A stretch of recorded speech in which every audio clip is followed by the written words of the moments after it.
जी हाँ छात्रों, तो फाइनली कक्षा 9वीं द्वितीय परीक्षा 2025-26 विषय हिंदी 6 जून का असली वाला पेपर लेकर आ चुके हैं। तो बच्चों आपको बिल्कुल भी टेंशन नहीं लेना है। यदि आप इस वीडियो को शुरू से लेकर लास्ट तक वॉच करते हैं तो 100% गारंटी है कि आपके इस बार हिंदी में फुल नंबर आने वाले हैं। तो चलिए दोस्तों, बिना टाइम वेस्ट किए सबसे पहले आप देख लीजिए पेपर का फ्रंट पेज आपका कुछ इस टाइप का होने वाला है एंड जो क्वेश्चन इसके अगले पेज से दिए गए हैं। तो यहाँ पे देखिए बच्चों, सबसे पहले प्रश्न एक है, निम्नलिखित प्रश्नों में से सही विकल्प का चयन कर लिखिए। पहला नंबर देखिए इसका, कबीर की एक रचना है। इसका आंसर करना है ऑप्शन नंबर सा बीजक। सेकंड नंबर है, हिंदी साहित्य का स्वर्ण युग माना जाता है। इसका आंसर हो जाएगा ऑप्शन नंबर बा भक्ति काल। तीसरा क्वेश्चन है, काव्य की शोभा बढ़ाने वाले तत्व कहलाते हैं। ऑप्शन नंबर दा हो जाएगा अलंकार। चौथा नंबर है, झूरी के साले का क्या नाम था। इसका आंसर करेंगे ऑप्शन नंबर आ गया। पांचवा प्रश्न है, संधि के प्रकार लिखिए। इसका आंसर हो जाएगा ऑप्शन नंबर बा 3 प्रकार होते हैं। और छठवां नंबर है, इस जल प्रलय में पाठ की विधा है। इसका आंसर हो जाएगा ऑप्शन नंबर बा रिपोर्टाज। तो बच्चों यहाँ पे प्रश्न क्रमांक 1 जो था अपना पूरा कंप्लीट हो चुका है। क्वेश्चन नंबर 2 के लिए चलते हैं अगले पेज पर। यहाँ पे देखिए बच्चों, प्रश्न दूसरा है, निम्नलिखित रिक्त स्थानों में सही शब्द का चयन कर लिखिए।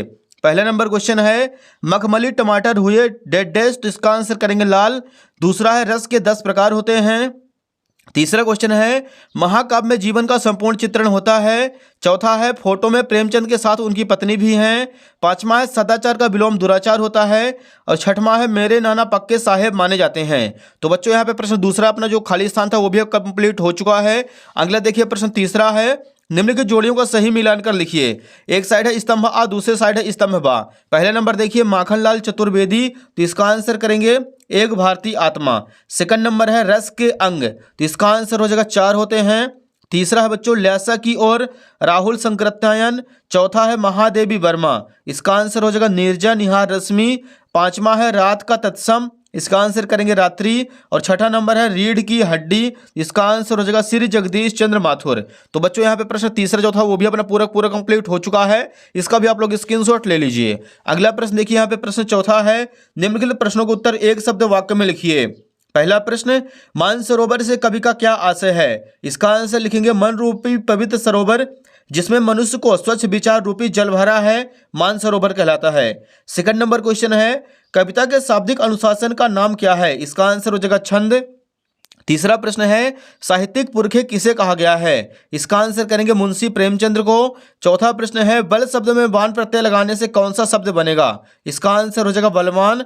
पांचवा है, लोक में प्रचलित उक्ति क्या कहलाती है। इसका आंसर हो जाएगा लोकोक्ति। और छठा नंबर है, पाठ में बाढ़ के पानी को क्या कहा गया है। तो इसका आंसर हो जाएगा बच्चों प्रलय का जल कहा गया है। तो यहाँ पे क्वेश्चन नंबर चौथा भी अपना पूरा कंप्लीट हो चुका है। इसका आप लोग फटाक से स्क्रीनशॉट ले लीजिए। क्वेश्चन नंबर 5 के लिए चलते हैं बच्चों अगले पेज पर। यहाँ पे देखिए डियर, प्रश्न 5वां है, निम्नलिखित प्रश्नों के उत्तर सत्य सत्य कथन छांटकर लिखिए। पहला प्रश्न है, जायसी सूफी काव्य परंपरा के कवि हैं। इसका आंसर हो जाएगा सत्य। दूसरा नंबर है, उपमा अलंकार में उप का अर्थ समीप होता है। ये भी हो जाएगा सत्य। तीसरा क्वेश्चन है, हुजूम का अर्थ जन समूह नहीं है। ये हो जाएगा असत्य। चौथा है, शब्द के आगे जुड़ने वाले शब्दांश उपसर्ग कहलाते हैं। ये भी हो जाएगा सत्य। पांचवा है, नानी के मन में देश के आज़ादी के प्रति जुनून था। ये हो जाएगा सत्य। और छठा नंबर है, राम स्वरूप दकियानूसी ख्यालातों के थे। ये हो जाएगा असत्य। तो बच्चों यहाँ पे प्रश्न 5वां अपना पूरा कंप्लीट हो चुका है। इसका आप लोग फटाक से स्क्रीनशॉट ले लीजिए। नेक्स्ट देखिए बच्चों, इसी के नीचे दिया गया छठा नंबर क्वेश्चन, पद्य साहित्य के इतिहास को कितने कालों में बांटा गया है, नाम लिखिए। यहाँ पे आपको लिखना उत्तर क्रमांक 6, हिंदी पद्य साहित्य के इतिहास को 4 कालों में बांटा गया है। पहला हो जाएगा आदिकाल वीरगाथा काल। दूसरा है प्रारंभिक मध्यकाल या भक्ति काल। तीसरा है उत्तर मध्यकाल या रीतिकाल। और चौथा है आधुनिक काल। तो बच्चों यहाँ पे छठा नंबर कंप्लीट हो चुका है। अगला देखिए 7वां नंबर है, कवि रसखान के काव्य सौंदर्य की कोई 2 विशेषताएं लिखिए। यहाँ पे लिखना उत्तर क्रमांक 7, कवि रसखान के काव्य सौंदर्य की 2 विशेषताएं निम्न है। पहला हो जाएगा, रसखान के लेखन में आडंबर नहीं था। दूसरा हो जाएगा, रसखान की भाषा सरल सुबोध और आसानी से समझने वाली थी। ये हो जाएगा बच्चों क्वेश्चन नंबर 7 कंप्लीट। अगला देखिए 8वां नंबर है, कवित्री को घर जाने की चाय से क्या तात्पर्य है। तो यहाँ पे लिखेंगे उत्तर क्रमांक 8, कवित्री का घर जाने की चाय से तात्पर्य है प्रभु से मिलाप। इस भव सागर से मुक्त होकर अपने प्रभु की शरण में जाना है। कवित्री परमात्मा की शरण को ही अपना वास्तविक घर मानती है। वे कहती है कि उनकी सारी उम्र बीत गई है, उन्होंने प्रभु से मिलने का कोई प्रयास नहीं किया है। उम्र बढ़ती जा रही हुआ मृत्यु नजदीक आ रही है। ये हो जाएगा बच्चों क्वेश्चन नंबर 8 कंप्लीट। अगला देखिए डियर, क्वेश्चन नंबर 9 है, माखनलाल चतुर्वेदी को कोयल से ईर्ष्या क्यों हो रही है। तो यहाँ पे लिखेंगे उत्तर क्रमांक 9, माखनलाल चतुर्वेदी को कोयल से ईर्ष्या का मुख्य कारण उसकी स्वतंत्रता से है। कवि को अंग्रेजों द्वारा काल कोठरी में बंद कर दिया गया है, जबकि कोयल स्वतंत्रता से आकाश में उड़ रही है, जिसे देखकर कवि को उससे ईर्ष्या हो रही है। ये हो जाएगा बच्चों क्वेश्चन नंबर 9 कंप्लीट। अगला देखिए प्रश्न 10वां है, काव्य किसे कहते हैं, उसके भेदों के नाम लिखिए। तो यहाँ पे लिखेंगे काव्य की परिभाषा सबसे पहले आचार्य विश्वनाथ के अनुसार रसात्मक वाक्यम काव्यम, अर्थात रसयुक्त वाक्य ही काव्य है। काव्य के 2 भेद होते हैं, दृश्य काव्य और श्रव्य काव्य। अगला देखिए प्रश्न 11 है, रस के प्रकार एवं उसके स्थायी भाव लिखिए। इसका अथवा दिया गया है। छंद किसे कहते हैं, इसके प्रकार लिखिए। तो यहाँ पे इसका अथवा कर लेंगे। छंद की परिभाषा, जिस रचना में अक्षरों एवं मात्राओं की संख्या निश्चित हो तथा यति गति लय आदि का ध्यान रखा जाए उसे छंद कहते हैं। छंद 2 प्रकार के होते हैं, वर्णिक छंद, मात्रिक छंद। यह हो जाए क्वेश्चन नंबर 11 का अथवा कंप्लीट।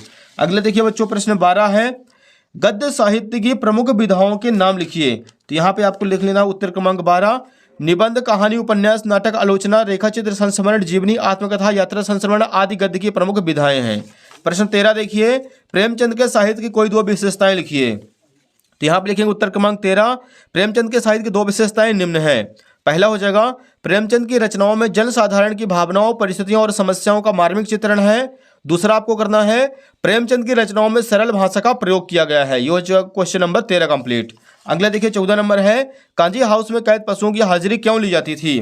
यहाँ पे लिखेंगे उत्तर क्रमांक 14, कांजी हाउस में कैद सभी पशु कैदी ही थे, वहां की दीवारें भी कच्ची ही थी। यह देखने के लिए कि कैद पशुओं में से कोई भाग तो नहीं गया, इसकी जानकारी के लिए उनकी हाजिरी ली जाती थी। यह हो जाएगा क्वेश्चन नंबर 14 कंप्लीट। अगला देखिए प्रश्न 15 है, महादेवी वर्मा उर्दू फारसी क्यों नहीं सीख पाई। तो यहाँ पे लिखेंगे उत्तर क्रमांक 15, महादेवी वर्मा उर्दू फारसी नहीं सीख पाई क्योंकि उन्हें इन भाषाओं में रुचि नहीं थी। इसके अलावा उनके घरों में उर्दू फारसी भाषाओं का माहौल नहीं था। अगला देखिए प्रश्न 16 है, समास के प्रकार बताते हुए उनके नाम लिखिए।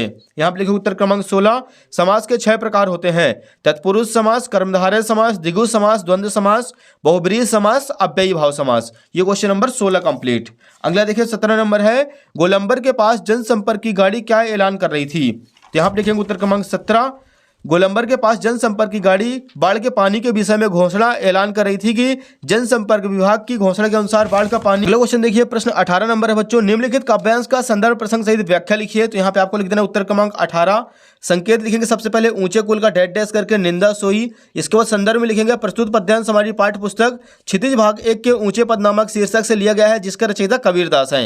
इसके बाद प्रसंग आप लोग देख लीजिए, प्रस्तुत पद्यांश में ऊंचे कुल नामक जन्म लेने की अपेक्षा उच्च कर्मों को प्रेरित किया गया है। और व्याख्या आपको यहाँ पे पूरा याद कर लेना। लास्ट में बच्चों आपको विशेष लिख देना है, इसकी भाषा सरल एवं सुबोध है, इनके पदों में दोहा पदों का प्रयोग किया गया है। तो ये क्वेश्चन नंबर 18 अपना कंप्लीट। इसका आप लोग स्क्रीनशॉट ले लीजिए। क्वेश्चन नंबर 19 के लिए मूव करते हैं बच्चों अगले पेज पर। यहाँ पे देखिए बच्चों प्रश्न 19 है, निम्नलिखित गद्यांश की संदर्भ प्रसंग सहित व्याख्या लिखिए। ये लीजिए बच्चों 19 का आंसर आपको लिख देना सबसे पहले संकेत, दोनों बैलों का डैश डैश करके आंखें ना उठाई। संदर्भ में लिखेंगे प्रस्तुत गद्यांश हमारी पाठ्य पुस्तक क्षितिज भाग 1 के 2 बैलों की नामक शीर्षक से अवतरित है, जिसके लेखक प्रेमचंद हैं। प्रसंग में लिखेंगे प्रस्तुत गद्यांश में लेखक ने आत्मसमर्पण और आत्म समर्थन की महत्वपूर्णता को साझा करता है। व्याख्या आप लोग देख लीजिए। और लास्ट में आपको यहाँ पे लिख देना विशेष। विशेष में लिखेंगे बच्चों शुद्ध साहित्यिक हिंदी खड़ी बोली का प्रयोग किया गया है, मुहावरे और लोकोक्तियों का प्रयोग किया गया है। तो यहाँ पे क्वेश्चन नंबर 19 भी हो जाता अपना कंप्लीट। अगला देखिए डियर प्रश्न 20 है, पानी का महत्व विषय पर एक अनुच्छेद लिखिए। तो ये रहा बच्चों उत्तर क्रमांक 20 का राइट आंसर। यहाँ पे सबसे पहले आपको लिख देना है पानी का महत्व।